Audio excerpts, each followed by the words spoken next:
sera bien grise pratiquement partout. Voici la situation pour demain matin avec l'arrivée d'un front chaud, un front nuageux pluvieux accompagné de vent jusqu'à 70 km à l'heure qui concernera les régions comprises entre la façade atlantique et le nord de l'Alsace. À l'arrière, près des côtes, des averses se produiront. Les nuages seront très présents des Pyrénées aux Alpes alors que le soleil devrait résister le matin autour de la Méditerranée. L'évolution pour l'après-midi, ce front sera assez actif, progressera à l'intérieur des terres. On le retrouvera du sud-ouest à l'Alsace jusque sur le relief des Alpes où il neigera à partir de 1200 mètres. Les pluies seront faibles sur le sud-ouest, un peu plus soutenues sur le centre et sur les régions du nord-est. À l'arrière, des averses surtout fréquentes le long des côtes. Autour de la Méditerranée, les nuages seront de plus en plus présents dans le courant de l'après-midi.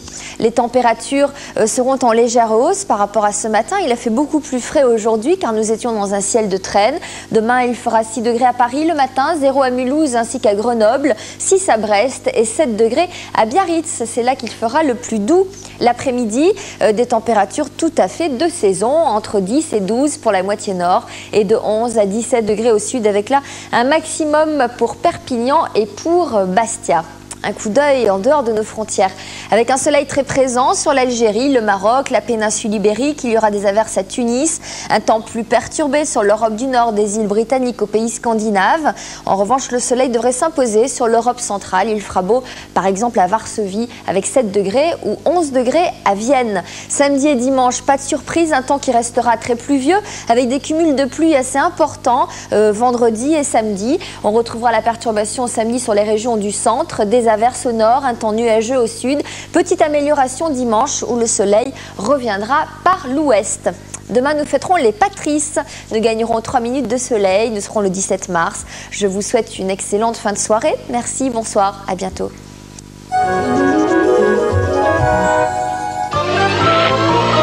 Darty, le contrat de confiance.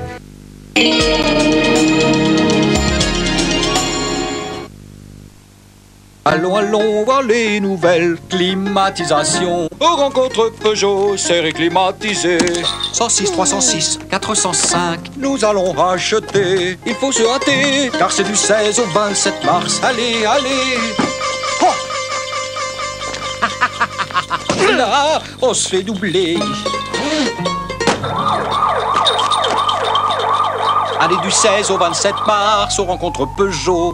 La la la la la la la la. Geronimo, son nom est une légende, son histoire un combat. Geronimo, la vraie légende en vidéo.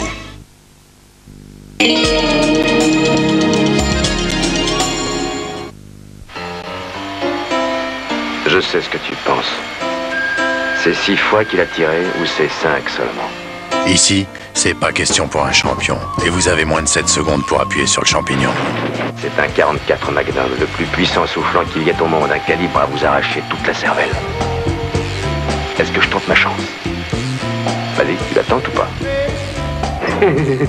Quand on n'a rien à gagner, on n'a plus rien à perdre. Clint Eastwood, le flic nihiliste et retors, met tout le monde d'accord. Dimanche soir, sur France 2.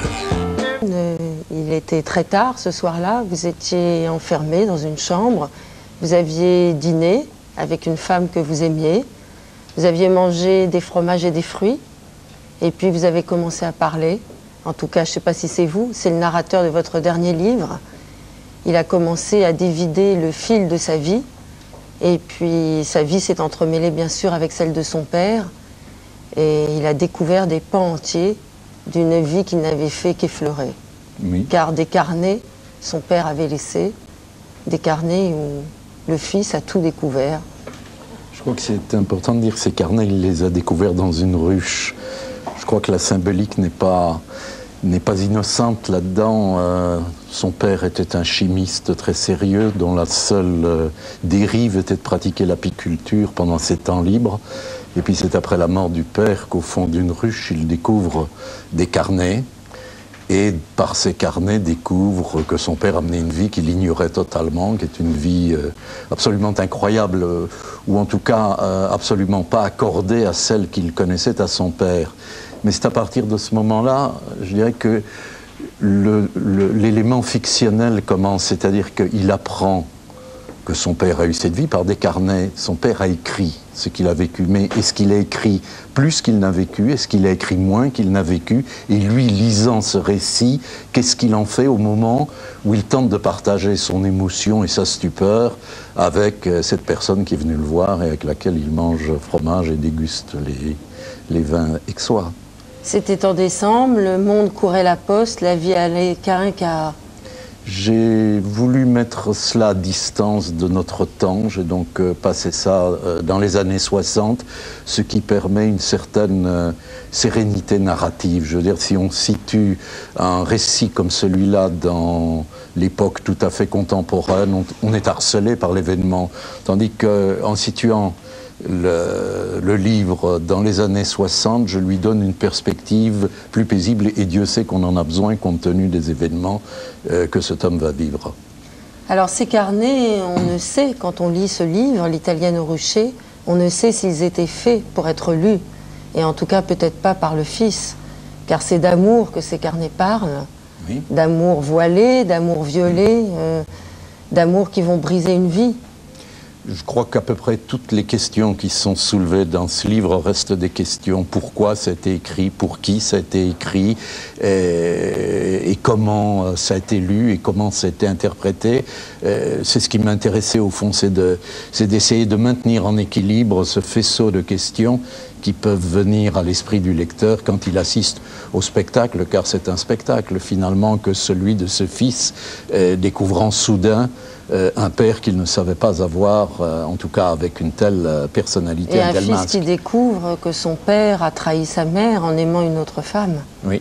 Mais ça n'a rien d'un trio bourgeois comme au boulevard. Donc ce qu'il faut peut-être dire d'ailleurs, c'est que dès le départ, à l'ouverture du livre, il y a la mort des parents. Donc ce qui va se passer, cette découverte va se passer avec un mort. C'est pas comme si le père était encore vivant, si le fils était en mesure, après lecture, d'aller, comme s'il avait découvert par fraude ses carnets et qu'il put aller demander des comptes au père. Le père est définitivement éliminé, et il y a cette espèce de corps à corps que j'ai essayé de rendre entre ce fils vivant qui essaye à tout prix de faire revivre son père pour comprendre ce qui a pu se passer. C'est un corps à corps aussi avec la mémoire familiale, la mémoire de toute une histoire d'exil, car ce père-là, il vient de très très loin. Il vient de Russie, hein. Le grand-père était un populiste, il a dû quitter la Russie en catastrophe, avant la Révolution d'ailleurs, parce qu'il risquait la Sibérie. Il est venu s'installer à Strasbourg. Alors Strasbourg, ça m'intéressait beaucoup parce que finalement, c'est près des frontières. Il y a le problème de l'annexion de l'Alsace et puis de la naturalisation collective des Français après la reconquête de l'Alsace-Lorraine. Donc ces gens-là sont perpétuellement en proie à une mémoire qui va bien au-delà de leur petit milieu quotidien et présent. Alors une vie fragmentée par ces carnets que le fils découvre, une vie extrêmement violente, avec cet amour que le père a éprouvé pour une très jeune femme qu'il n'a pas voulu cacher dans sa vie familiale, dans sa vie artistique, on pourrait presque dire, car aimer cette jeune femme, c'était devenu un art. C'était devenu plus qu'un art pour lui, si on en croit certaines des confidences qu'il fait. Et vous me permettrez de souligner ceci, c'est qu'il n'y a pratiquement pas de page des carnets du père dans le livre. Tout est raconté par le fils. C'est une interprétation des carnets. Mais si on en croit cette interprétation, et cet amour que le père a eu pour cette femme beaucoup plus jeune que lui est une tentative de reconquérir un monde par lequel il se sentait dépossédé. Il avait un peu l'impression d'être cet homme qui arrive à la fin de sa vie et qui a l'impression que le monde se dégrade. C'est une réaction assez commune d'ailleurs de penser que le monde s'en va parce que soi-même on est en train de partir, et à travers cette femme il essaie ça restaure là. Ben, il a l'air de penser que c'est différent, c'est différent. Enfin, oui, ça lui apporte certainement, pas seulement la jeunesse, mais peut-être une manière de mieux saisir ce que cet univers est en train de devenir. Très préoccupé d'ailleurs. Alors il y a l'amour entre les êtres, mais il y a aussi l'amour entre les abeilles et lui. Car l'italienne n'est pas celle que vous croyez. Non, l'italienne... Alors, ça vient de ceci, c'est que les abeilles de race italienne sont plus productives que les abeilles de race française, mais elles sont aussi beaucoup plus agressives. Et il se trouve que la jeune femme qui est un jour arrivée au rucher du père est d'origine italienne, alors la métaphore était toute prête. Mais la reine des abeilles? La reine des abeilles, elle n'a rien à voir là-dedans. On en parle à plusieurs reprises, mais comme un être finalement assez peu désirable, et une seule fois désiré d'ailleurs, puisqu'il y a la fécondation et après ça, elle passe sa vie à pondre. Il n'y a rien d'autre. La mort rôde sans arrêt dans ce roman, une mort programmée, si j'ose dire. Ça commence par là, c'est l'ouverture. C'est l'ouverture, c'est aussi la fin de votre roman, Hubert Nyssen, puisque ce père, le père du narrateur, décide d'emmener sa femme au bout du monde. Quand il apprend qu'elle est condamnée, ils vont partir ensemble tous les deux, ils vont traverser la Méditerranée. Et puis dans une course folle et hallucinée, ils vont de nouveau s'aimer en oubliant l'italienne. C'est ce qu'on peut supposer, c'est ce qu'on peut supposer, c'est la construction du narrateur. Non, c'est même pas la mienne, c'est celle du fils qui raconte toute cette histoire et il a envie de penser qu'au moment où ils sont morts au désert, parce qu'ils sont partis au désert tout simplement avec cette sorte d'obsession, ne pas donner sa mort en spectacle, ne pas la mettre en place sous les yeux des autres. Et comme le père était un familier des terres arides, il emmenait cette femme qui était condamnée, qui était arrivée à la fin de sa vie, dans ce désert pour lui donner à la fois le spectacle qu'il connaît bien, ces grandes apothéoses, ces grandes fulgurances qu'on trouve au désert, et en même temps se trouver seul avec elle et mourir seul avec elle, ce qui va advenir, mais dans des circonstances pas du tout celles qu'ils avaient imaginées. Hubert Nyssen, on ne va pas raconter ce roman. Pourquoi, quand on est un éditeur, puisque vous êtes le fondateur, le directeur de cette maison d'édition qui fait de très nombreux livres, aussi bien de littérature étrangère que de livres français, Actes Sud, vous êtes aussi romancier. Avant d'avoir été éditeur, vous étiez romancier. C'est votre 6e ou 7e roman, je crois. 9e. Ouais. Y a-t-il un abandon de la langue au fur et à mesure que vous avancez dans ce travail des mots, dans ce travail avec le papier, dans le corps à corps, avec le texte? Un abandon? Non, ouais. Sûrement pas. Sûrement pas. Il y a une expérience tout à fait différente. Et gérer les textes des autres, si je peux employer ce mot un peu malencontreux, mais enfin s'occuper du texte des autres, c'est pas du tout la même chose que de s'occuper de ses textes à soi. Et il est d'ailleurs, je le dis en passant, beaucoup plus confortable d'avoir ces textes à soi édités par un autre éditeur que de les avoir édités dans sa propre maison. Parce qu'on revient toujours au problème qui est, à mon avis, un des problèmes fondamentaux de l'édition, c'est d'essayer d'aider les auteurs à lire, à comprendre, à entendre ce qu'ils ont écrit et non ce qu'ils croient avoir écrit. Tout le problème de l'éditeur, si l'éditeur peut apporter une aide à un auteur... Mais qui vous a relu alors? Vous n'avez pas publié dans votre maison d'édition? Non, je n'ai pas publié dans ma maison, j'ai publié chez Gallimard où j'ai été lu et cette lecture-là était importante pour moi. On a l'impression pourtant dans ce texte, si j'ai employé le mot d'abandon, c'est parce qu'il y a une espèce de, j'allais dire un mot étrange, une espèce d'offrande comme ça au lecteur. On a l'impression, je ne sais pas du tout si c'est vrai, qu'il y a des fragments d'une autobiographie là-dedans.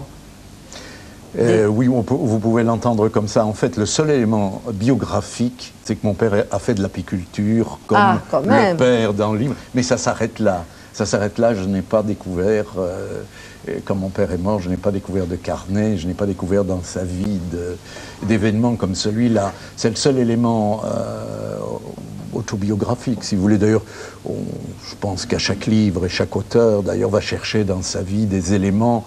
On aime bien parler de communautés, de milieux, de pratiques, de métiers, de régions que l'on connaît, sinon il faut tout inventer. Alors là, j'avais évidemment cette chance inouïe, c'est que j'avais eu un père qui m'avait initié à l'apiculture. Et j'ai été rechercher ces manuels d'apiculture et j'ai retrouvé. C'est comme ça que j'ai retrouvé l'épigraphe du livre, d'ailleurs, cette vieille sentence populaire, nul miel sans fiel, qui veut dire deux choses. Qui veut dire pas de rose sans épines, ça c'est le sens, j'imagine, que tout le monde comprendra. Mais en fait, il y a une explication très simple, c'est que quand les abeilles ont emmagasiné du miel dans une cellule et l'ont operculé avec de la cire, avec leur dard, elles perforent l'opercule et déposent une goutte de leur venin, qui est en fait un merveilleux conservateur. Le miel est prêt pour des siècles, là. Le venin conserve, donc. Le venin conserve, nul miel sans fiel. Voilà. L'Italienne au rucher, c'est aussi un roman sur la dignité de la femme et sur la liberté qu'elle peut conquérir pour soi-même. Car sans dévoiler tous les ressorts de ce roman, on s'aperçoit à la fin du roman que cet homme, ce père, va mourir avec sa femme et qu'au moment ultime, cette femme va lui demander de parler de son amour. Oui. Mais c'est pas mal, ça. Oui, mais c'est dans l'esprit du narrateur, ça. Hein. C'est toujours assorti de cette question, est-ce que c'est vrai? Parle-moi d'elle. Ou est-ce que c'est imaginaire? Mais c'est bien dans sa personnalité, cette femme effacée, a finalement, je l'espère du moins, une présence considérable. En tout cas, elle l'a par l'influence secrète qu'elle exerce sur ceux qui l'entourent, aussi bien son mari que son fils. Et qui l'entoure est un mot déplacé parce qu'en fait, ils sont assez distants d'elle, mais elle demeure présente. Merci Hubert Nissel. L'Italienne au rucher vient de sortir aux éditions Gallimard. Il y a une réédition d'un de vos livres. Oui, c'est Les Ruines de Rome. Les Ruines de Rome, aux éditions Actes Sud. Oui, en édition de poche, mais en première édition, c'était chez Grasset. Vous aimez le cinéma? Beaucoup. La danse? Beaucoup. Vous savez que j'ai édité récemment Nijinsky, vous en avez parlé beaucoup d'ailleurs. Et nous avons une collection danse. Eh bien, ce soir, nous allons beaucoup parler de danse avec Daniel Siboni, psychanalyste normalement, mais qui s'est piqué de danse, comme il se pique de comprendre beaucoup de choses de la réalité contemporaine. Angelin Préjolcage, que nous sommes très heureux de recevoir de nouveau, et qui va nous permettre de découvrir une de ses créations tout à l'heure.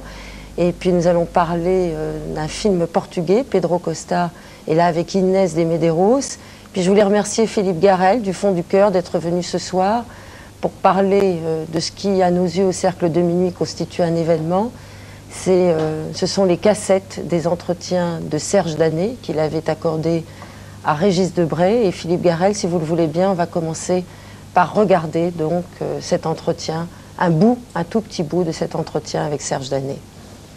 Effectivement, depuis quelques temps, quand les gens viennent me poser des questions, comme aujourd'hui, ça ne peut pas être moi qui les intéresse, sinon ils seraient intéressés plus tôt, donc ça veut dire c'est ce que je représente. Et ce que je représente, c'est une certaine fidélité à une idée fixe, c'est que le cinéma, c'est bien. En gros, c'est bien. Alors on dit c'est bien, et puis on finit par dire c'est du côté du bien. C'est là où je suis rendu aujourd'hui. Je dis il y a quelque chose dans le cinéma qui a une valeur morale, qui a une valeur éthique. C'est pour ça que le monde sans cinéma m'inquiète, parce que je ne vois pas du tout ce qui pourrait jouer un rôle comparable, parce que l'espace public a été anonymement, simplement occupé par des films et des gens qui les voyaient un peu comme ça en catimini, aussi bien en haut qu'en bas de la société, et que j'ai adoré cet anonymat, et qu'il a quand même fait de moi, malgré mes peurs, quand même un citoyen correct de la France. Solitude de la mise en scène de la solitude. Il y avait quelqu'un là qui écrivait contre la télé, contre la solitude et la honte de soi qui engendre la télévision.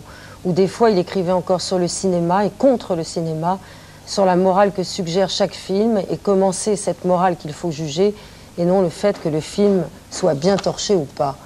J'ai repris donc Philippe Garrel, le texte que vous aviez publié dans les Cahiers du cinéma après la mort de Serge Danet. Il nous a beaucoup éclairé, si j'ose dire, dans le chemin du cinéma et dans notre manière de regarder le cinéma. Quel type de relation aviez-vous avec lui et qu'est-ce qu'il vous a appris, Serge Danet? On coupe la télé, il a dit on coupe alors s'il a oui, il faudrait couper, oui. Mais hélas, on est à la télé. C'est très en marge comme il est là. C'est au bord, quoi, comme ça. C'est au bord, c'est dangereux aussi de se tenir au bord, quoi. C'est-à-dire il y a la fidélité à quelque chose comme une forme de cinéma. Alors moi si je disais c'est le cinéma qui s'appuie sur la vie, quoi, par exemple, si on voulait dire quelque chose de cinéma aujourd'hui, mettons. Comme c'est ça qu'on appelait le cinéma selon lumière, hein, par exemple. Et pour que ça fasse retour sur soi, sur sa propre vie à soi. Et ça, c'est moi qui l'ajoute, par exemple, mais c'est bien parce que vous regardez l'écran de télévision pendant que vous parlez. Mais, enfin, je pense que c'est ça que Serge Danet, enfin, ce que ça veut dire pour nous, ça veut dire quelqu'un qui est du réseau, qui s'est tenu en marge comme ça, et qui, à un moment, s'est élevé, quoi, contre une sorte de cinéma, qui s'est mis à dire comme ça, à la fin de sa vie, toute la vérité, quoi, sur le cinéma. Et c'est quoi cette vérité? La vérité sur le cinéma, il n'y a pas... Le cinéma, c'est un désert. Hein. La vérité sur le cinéma, c'est comme... Enfin, tout ça est lié à Godard, par exemple. Hein. Comme Et Godard, justement, dans les entretiens avec Régis Debray, il disait que Godard, maintenant, il rationalisait trop son rapport au cinéma et son mépris du cinéma, quelquefois. Il vous préférez, vous? Ouais. C'est ce qu'il dit, hein. J'entends pas la guitare, c'est ce qu'il préférait. Ouais. Dans le cinéma vivant français. Ouais. Mais Godard, non, c'est surtout, je dirais, moi, que Godard, il a transformé l'amour qu'il avait quand il travaille. Hein. C'est artificiel, le cinéma, c'est quand même, c'est artificiel. C'est un paradis artificiel, ce qu'on fabrique. Alors, quand il travaille, il a remplacé peut-être l'amour qu'il avait pour la femme ou les femmes par la croyance en Dieu, mettons, des trucs comme ça. Moi, je vois des Saint-Aune, si je regarde GLG. Mais sinon, non, c'est indépassable. Ce qu'a fait Godard comme rupture, quoi. Dans les limites du cinéma, c'est indépassable. Quand dans GLG, par exemple, il fait dire à une jeune femme aveugle, je sais pas, là, il fait dire tel sentiment, et puis après, elle déroule dans l'imaginaire, tant de pellicules, et après, elle dit, là, comme on pourrait dire en plein cœur, par rapport au dialogue ou des choses comme ça, c'est des choses qui sont indépassables dans le cinéma, que Godard fait aujourd'hui. Et non, mais Serge Danet, on pourrait dire, comme ça, il aura évité le centenaire du cinéma, quoi. Oui. Il aurait été épargné, mettons, par toute cette truc. On va regarder peut-être un second extrait donc de ces entretiens Serge Danet, Régis Debray. C'est pour ça que je dirais que je protestais un peu contre le mot image au début, parce que si, selon le scénario dans lequel on essaie de mettre les gens, ma passion, ça avait été les images, personne ne comprendrait que j'ai pas voulu en faire. Moi, ma passion, je sais pas, c'est autant parler, c'est un peu écrire, c'est le fait que dans le cinéma, il y a eu à écouter et à voir en même temps. C'est plein de choses tout à fait impures par rapport à l'idée d'image pure. L'idée d'image pure est venue de la publicité. La publicité a créé, surtout chez les jeunes, l'idée qu'il y a une sphère, il y a un royaume qui s'appelle le royaume des images, que ça relève de la technique, de la créativité, quel mot horrible, de l'inventivité, du fric. Alors Serge Danet, c'était les Cahiers du cinéma. Ensuite, il est passé donc au journal Libération. Vous vous souvenez de ses chroniques sur la télévision, Salaire du zappeur. Et puis, il en reste une revue qui continue après lui, qui s'appelle Trafic, une revue sur le cinéma vivant. Serge Danet, c'est aussi celui qui utilisait le mot morale du regard, qu'il a inventé, qu'on répète maintenant beaucoup entre nous. Que pensez-vous de ce terme, morale du regard, Philippe Garrel? Comme il dit l'image, c'est-à-dire surtout, il se rabat tout le temps. Je ne répondais pas à votre question sur la morale. Ouais, sur la morale, ouais. C'est des gens, au début, il dit, c'est des gens profondément moraux, c'est-à-dire les gens qui ont été autant cinéastes que les cinéastes et qui n'ont pas tourné un mètre de pellicule, quoi. Et comme Langlois a été, oui, c'est des gens profondément... Mais c'est vrai ce qu'il dit, que c'est pas du tout, c'est vraiment des gens qui ont... comme ça, compris le cinéma ou étaient autant cinéastes sans tourner, quoi. Et sur la question de la morale,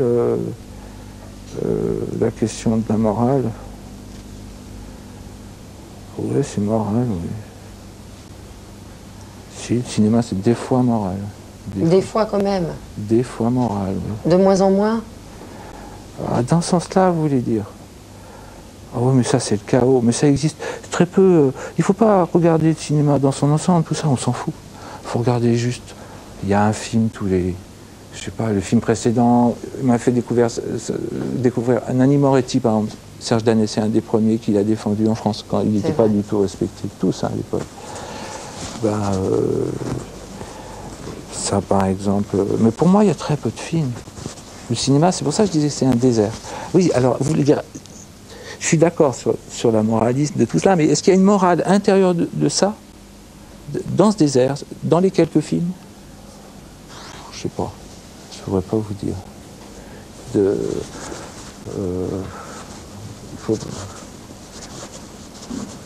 ne sais pas. Daniel Sibony, vous étiez un lecteur de Serge Daney? J'étais non seulement un lecteur, mais un ami. Et je dirais même que je lui dois beaucoup. Vous avez évoqué tout à l'heure mes écritures sur la réalité, etc. Je dirais pas que je me pique de comprendre la réalité. Tout au plus, j'essaie de réagir aux piqûres qu'elle me fait. Et j'essaie de les penser avec AN. Quelquefois, ça glisse vers EN. Et Serge était venu une fois, j'écrivais ça, mais je le gardais dans mes tiroirs. Et Serge était venu une fois chez moi avec... il était à Libé, il est venu avec Laurent Geoffrin, je crois, qui y travaillait aussi, me demander explicitement de lui envoyer des textes, des rebonds. Et c'est comme ça qu'a commencé cette écriture des... Enfin, il y a 2 livres là qui vont sortir, c'est donc qu'il y en a beaucoup. Et en un sens, je les lui dois, puisque c'est lui qui me poussait à les sortir, ces papiers. Et j'aimais évidemment son écriture, et j'aimais sa façon de, je dirais, de combattre constamment la bêtise, avec les risques qu'il y a toujours quand on combat la bêtise, qui ne sont pas... C'est pas le risque d'échouer, parce qu'en un sens, l'échec est garanti d'avance. Mais c'est le risque de s'enfermer parfois dans son idée intelligente et d'oublier de la lâcher. Alors, on peut devenir bête en restant intelligent, vous voyez, en toute intelligence. Mais lui, il se ressaisissait. Je vais vous raconter une anecdote qui est très typique de nos relations. Il recevait les rebonds, il les publiait dans les 3 jours, sans problème. Et il a refusé un seul rebond. Ah. Et il m'a dit, ça, je ne peux pas le sortir. Tu t'es fait avoir, c'est un film, c'était justement sur un film, c'était sur Le Grand Bleu. J'avais fait le rebond au mois de mai, avant le festival de Cannes. Il m'a dit, c'est des images putes, c'est des images de pub, etc. C'est insortable. Je lui dis, écoute, calme-toi, mets-le dans le tiroir, le texte, et on n'en parle plus. Et puis on n'en a plus parlé. Au mois d'août, j'ouvre la radio par hasard, et j'entends, au jour d'aujourd'hui, il y a 5 millions de personnes qui ont vu Le Grand Bleu. Ça ne veut pas dire que vous ayez raison. D'ailleurs, je ne soutenais pas une thèse. J'ai dit, tu sais, je crois qu'il y a quelque chose dans ce film. Et moi, mon idée, ce n'était pas de dire que c'était un bon film, c'était de montrer que c'était un film sur la drogue et sur un drame qui a fait même que des gens se sont drogués au Grand Bleu aussi, des jeunes. C'est-à-dire le fils qui cherche le père au fond de la mer, si vous voulez. Hein. Oui, ça c'est votre côté psychanalyste. Non, non, non. Qui ressort dans les profondeurs. Qui le cherche au fond de la mer, littéralement dans la plongée, en apnée. Ouais. Dans le roman de Monsieur, il y a un fils qui cherche son père dans les carnets. Vous savez, c'est terrifiant et en même temps magnifique comment des fils reprennent vie quand ils croisent la vie du père, même post-mortem, même plus tard. Donc c'est vraiment à Philippe Garrel son avis sur cette question. Ouais, c'est pas prémédité, hein, c'est pas un coup prémédité. C'est très humain, c'est parce que vous voulez trouver des drogues pas dangereuses pour les jeunes. Alors le Grand Bleu, c'est une drogue pas dangereuse. C'est l'apnée qui était dans le Grand Bleu, la drogue. Et donc ce film me paraissait au contraire apporter à la fois comme phénomène social. Naturellement, Serge a dit oui, on le sort. On a sorti le papier et puis on n'en a plus reparlé. Mais le film apportait, par son existence sociale, un autre film. Il se doublait en quelque sorte d'un autre film, qui était ce qu'on a vu. Et moi, je n'ai aucune envie de revoir Le Grand Bleu. On a vu réellement un clivage. Les adultes, très raisonnablement, le trouvaient emmerdant, ce film. Ils n'avaient aucune envie d'y aller. Et les jeunes, littéralement, non seulement ont reconnu une impasse qu'ils vivaient, mais presque l'ont doublé en faisant des prises de drogue, quoi. Et donc, on s'est shooté au Grand Bleu. Est-ce que Philippe Garrel s'est shooté au Grand Bleu? Non. J'aimerais bien savoir s'il a été voir le Grand Bleu. Non, mais je peux vous comprendre que c'est rassurant. Quoi. Pour les enfants, quand tu vas voir ça, c'est rassurant. Parce qu'ils ne font pas de conneries. Et comme vous savez que ma position n'est pas de dire est-ce qu'un film est bon ou pas bon. Ce qui m'intéressait, c'était ce phénomène de liens toxicaux. Parce que mon métier, c'est de trouver des liens toxicaux là où ce n'est pas la drogue explicite. Or, on peut se shooter à n'importe quoi, et Dieu merci, comme vous l'avez bien laissé entendre, on se shoot à l'amour depuis la nuit des temps. Mais ça vaut mieux que descendre au fond de la mer, non? C'est encore la meilleure drogue que je connaisse. Alors, on va peut-être passer à un moment artistique de suspension du temps, n'est-ce pas, cher Angelin Préjolcage? Si vous le souhaitez. Vous êtes venu avec des danseurs de votre compagnie. Oui, deux danseuses, Nathalie Availlant et Nadine Comminges, qui vont danser un extrait d'une dernière création que j'ai fait, un ballet qui sera présenté très bientôt, qui n'a pas encore vu le jour, si je puis dire. Donc c'est qui une n'a pas première été ce soir, révélé, alors. voilà, et donc ça s'appelle Petit essai sur le temps qui passe. 10 secondes. Attention. 5, 4, 3, 2, 1, partez.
Quelqu'un est tombé.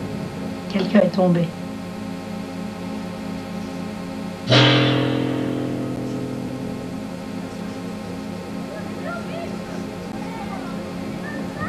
Quelqu'un est tombé. Quelqu'un est tombé.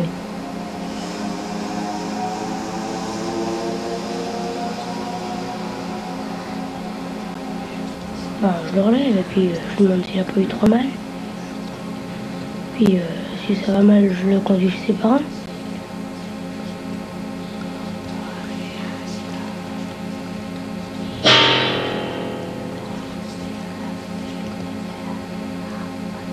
Il y a une dame aussi qui nous regarde. Je pense que c'est votre mère.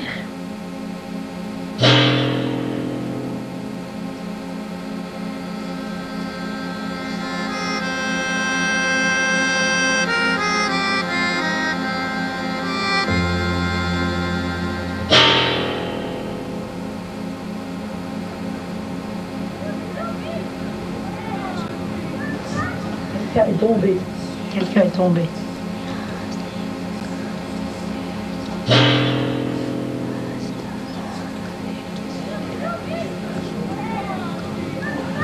Quelqu'un est tombé. Quelqu'un est tombé. Il y a, on dirait un clocher. Les murs sont bruns. Il y a un oreiller bleu. Une dame est vêtue de blanc. Beaucoup de personnes.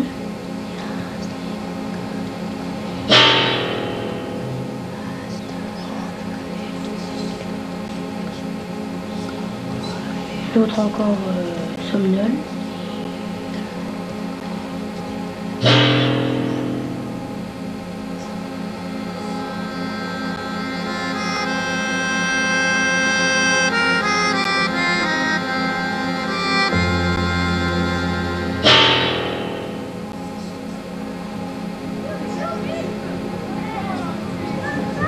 Quelqu'un est tombé. Quelqu'un est tombé.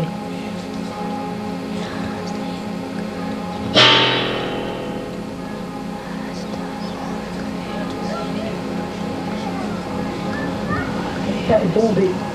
Quelqu'un est tombé. On dirait une église.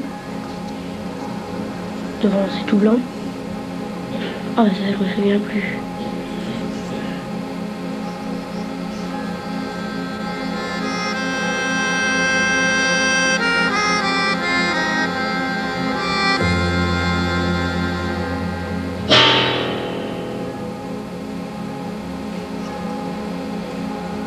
Bah, je le relève et puis je me demande s'il a pas eu trop mal.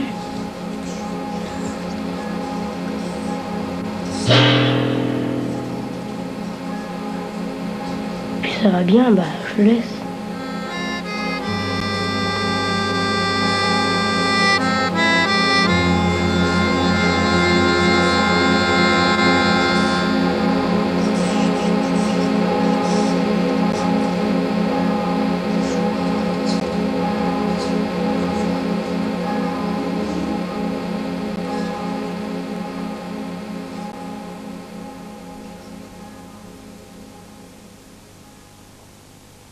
Bravo. Alors on va demander à Daniel Siboni s'il peut nous parler de ce qu'il a saisi quand il vient de voir donc cette création-là, live, devant lui. Le psychanalyste a beaucoup à dire, tomber, clocher... Justement, c'est... Vous savez, ma position par rapport à la danse n'est pas venue du fait qu'un beau jour, je me suis dit, et si on psychanalysait la danse, on va voir un petit peu ce qu'on va trouver, c'est sûrement intéressant. C'est venu de ce que, progressivement, bien sûr, j'ai connu la danse contemporaine, j'ai connu des créateurs depuis longtemps, ça a beaucoup influencé mon travail. Je pense à Trisha Brown, à un travail que je faisais à l'époque sur le groupe. C'est une danse qui m'a mieux fait comprendre ce que c'est qu'un groupe, et qu'est-ce qui tient un groupe, et notamment quel est l'objet d'un groupe, beaucoup plus que des réflexions théoriques. Et peu à peu, je me suis rendu compte dans mon travail d'analyste et d'écrivain que j'écrivais de plus en plus sur le corps et sur ce que j'appelle l'entre-deux corps. Curieusement, ils sont deux là. Et je me suis dit, les danseurs, enfin la danseuse, et deux, et je me suis rendu compte que la danse m'intéressait, je dirais, en amont des danseurs. Bien sûr, là, ce que je ressentais, pour moi, je dirais, c'est de la danse. C'est-à-dire que pour moi, un danseur, eh bien, je vais vous dire, ça veut dire ce que peut faire un corps lorsqu'il n'a pas d'autre solution, d'autre recours que de faire un geste, puis d'autres gestes, puis un mouvement. C'est-à-dire que pour moi, la danse, c'est une espèce de cri mouvementé qui est parti depuis la nuit des temps et par lequel l'humain, quand il est bloqué, quand il ne trouve pas de mots, quand il ne trouve pas d'issue, il fait un geste. Comme on dit, faites un geste, ne restez pas comme ça, faites un geste pour vous, en votre faveur même. Autrement dit, faire un geste et essayer de, je dirais, d'incarner quoi? Un événement très pur et d'une énorme violence qui est exister comme corps. Non pas exhiber une belle image de soi, mais chercher son autre corps. On peut le chercher à travers un autre danseur, on peut le chercher à travers les mouvements, à travers le chorégraphe. Chercher des points de naissance de soi. Et là, je suis sensible en plus au fait qu'il a ajouté une phrase, et c'est sur le temps qui passe. Mais c'est pas rien de vouloir faire danser deux corps sous le signe donc d'une ouverture qui nous est faite et qui s'appellerait le temps qui passe. Alors qu'en effet, le temps est plutôt en suspens. C'est une chance quand on sent le temps qui passe, c'est qu'il y a des passages du temps. Généralement, on est plutôt sous l'emprise d'un temps qui ne passe pas. Le temps du symptôme, ben oui, un symptôme, c'est une horloge inerte qui vous saisit et elle peut tourner, mais elle tourne à vide. Le temps ne passe pas. Et le passage du temps, c'est tout le problème du passé, enfin sans jeu de mots. Le passé, il est vivant quand il vous offre des passages du temps. Donc là, c'est un risque que notre ami a pris, qui est de, au-delà de nous faire passer le temps, de nous faire vivre le passage du temps.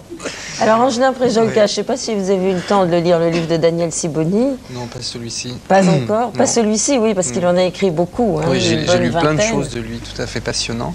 Le corps et sa danse, et Daniel Sibony, en ouverture du livre, parle de sa petite fille. Il parle de l'exultation qui a saisi sa petite fille. Elle était toute petite, elle apprenait à peine à marcher. Et finalement, quand elle voyait une flamme d'une bougie, elle disait « danse, danse ». Et c'est vrai que ça danse, la flamme d'une bougie. Vous êtes d'accord avec ce qu'il a dit?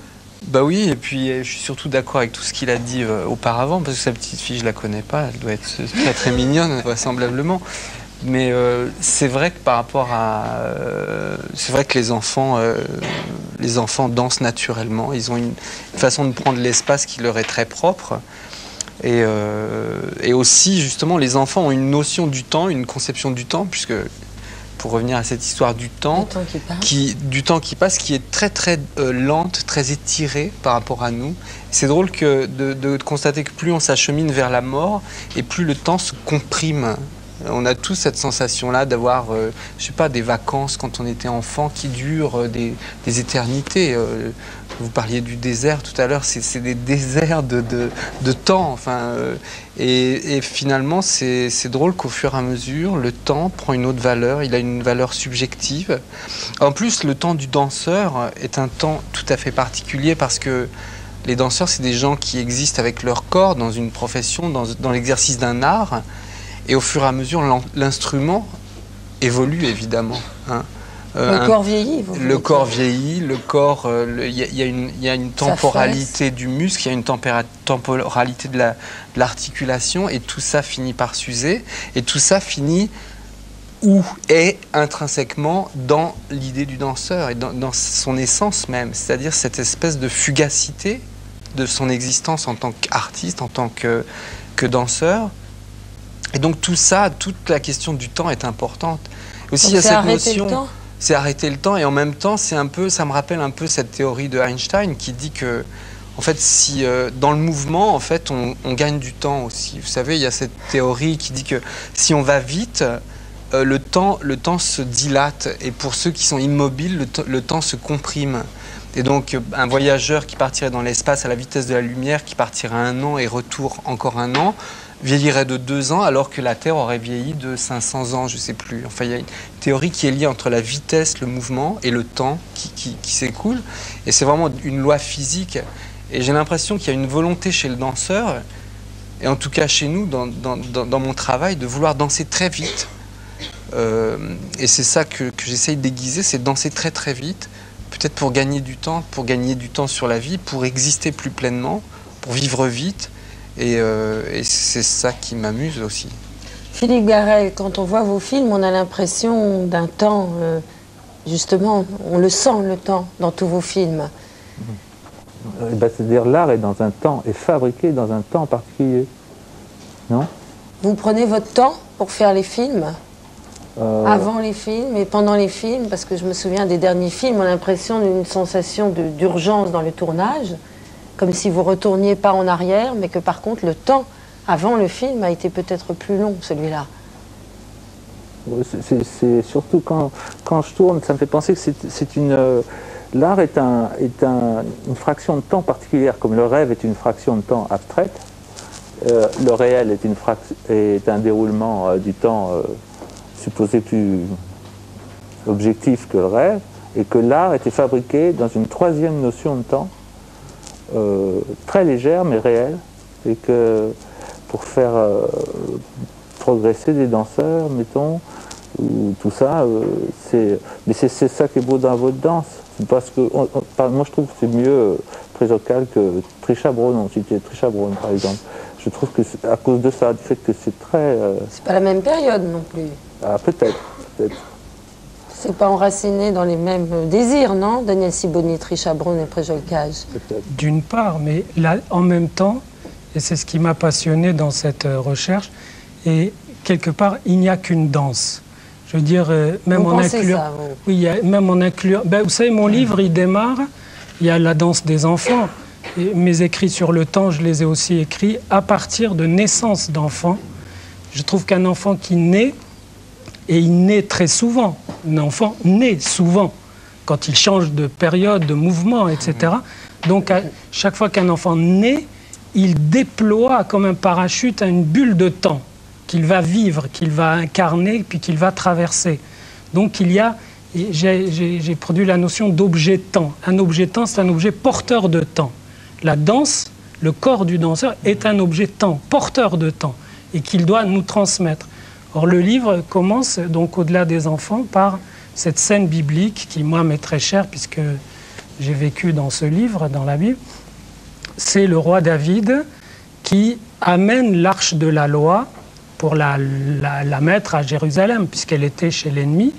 Et il danse tout seul, et c'est un solo formidable. La foule ne fait que la musique. Que des rappels. Que de... Le rêve, elle bat les rythmes, il y a des tambourins, etc. Et à la fin de cette danse, donc à côté de la loi, pas en application d'une loi, mais à côté, et sa femme lui fait une scène. Elle lui dit, tu t'es montré, parce qu'il était en tunique, tu t'es montré à moitié nu aux femmes, etc. Et ce que dit le texte, en une ligne très sobre, il dit... Lui, d'abord, lui a dit oui, et qu'il se montrerait encore et qu'il est fier de s'être montré nu ou à moitié nu dans sa danse, etc.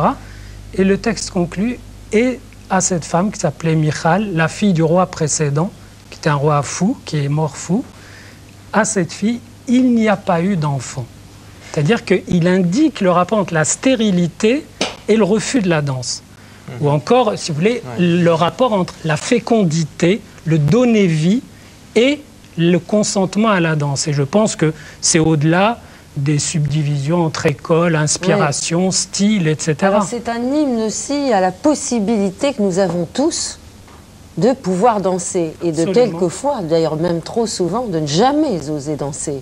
Parce que nous avons peur de ne pas savoir mouvoir notre corps dans l'espace.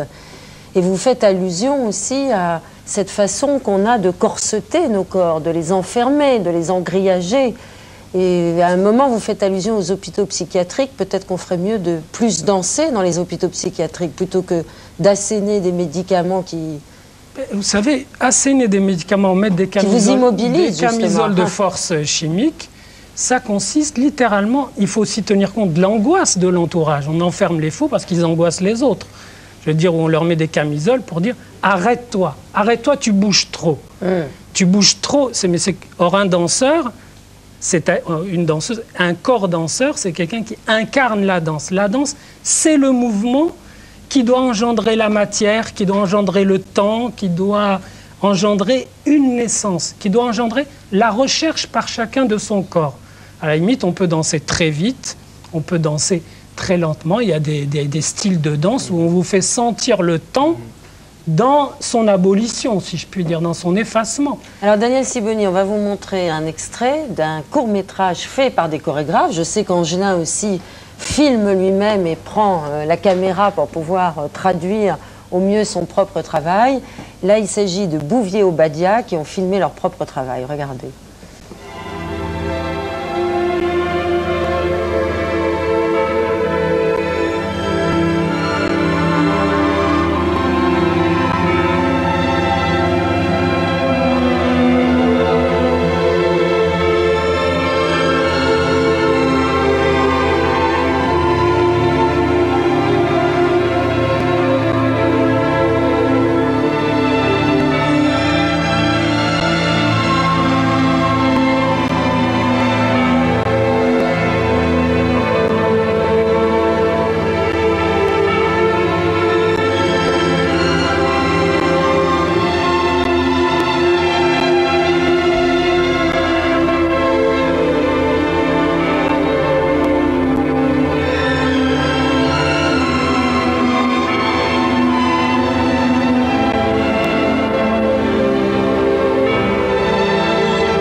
aussi, c'est du temps étiré, hein, Bouvier Obadia. C'est du travail sur la matière du corps, mais avec la suspension du temps.